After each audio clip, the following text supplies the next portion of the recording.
வணக்கம்.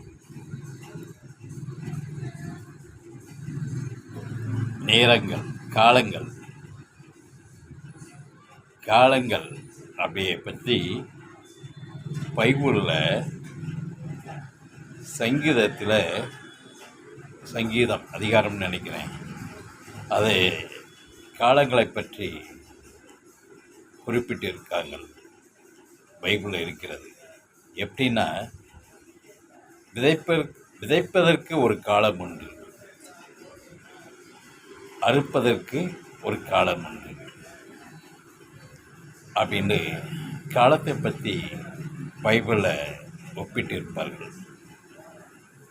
எல்லா புதிய பழைய ஏற்பாடுடைய இந்த காலங்களை பற்றி சங்கீதம் என்னும் அந்த பாகத்தில் காலங்கள் வரும். இந்த காலங்கள் நம்மளுடைய கோட்பாட்படி உத்தராயணம், தசி, நாணயணம் அப்படிங்கிற வருஷத்தால் 6 நிலையிலே காலங்கள் மாறிக்கொண்டிருக்கிறது.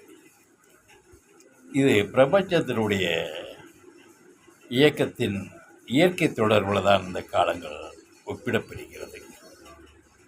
பைபிளையும் வரப்பட்ட காலங்கள் அப்படிப்பட்டது தான். இந்த பிரபஞ்சத்தினுடைய அந்த தொடர்பால் இந்த காலங்களில் இது விதைக்கலாம், இந்த காலங்களில் அறுவடை செய்யக்கூடியது அப்படின்னு தான் காலத்தை ஒப்பிடுகிறாருடைய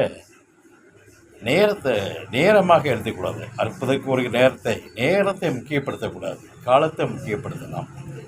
காலம் வேறே, நேரம் வேறே. நேரத்தை நம்பி சோம்பேறியாக இருந்துடக்கூடாது. காலத்துப்படி அது இயற்கையினுடைய தொடர்பு. காலங்கிறது அது நம் கையில் இல்லை, நேரங்கிறது நம் கையில் இருக்குது. தெய்வத்தால் ஆகாத நீனும் முயற்சி மெய்வருத்தக்கூடியதும் முயற்சி வேண்டும். அதனால் நேரம் சரியில்லை, நேரம் சரியில்லை வீட்டுக்குள்ளே இருந்தோம்னா நிச்சயமாக லட்சியத்தை அடைய முடியாது. அதனால் காலங்கிறது வேறே, நேரங்கிறது வேறே. அதை நாம் உன்னிப்பாக அறிந்து கொள்ள வேண்டும். பைபிளிலேயே சொல்லப்பட்டிருக்க காலத்தை அப்படின்னு நாம் கடமையில் இருந்து விளையிடக்கூடாது. அந்த காலங்களது வேறு. நீங்கள் காலத்தை போய் நேரம் சரியில்லைன்று நேரத்தை ஒப்பிடக்கூடாது. நேரம் நம் கையில் தான். முயற்சியினுடைய நிலையில் தான் நேரத்தை வெல்ல முடியும். முயற்சியோடு இருங்கள், நிலையோடு சுவாசிங்கள்.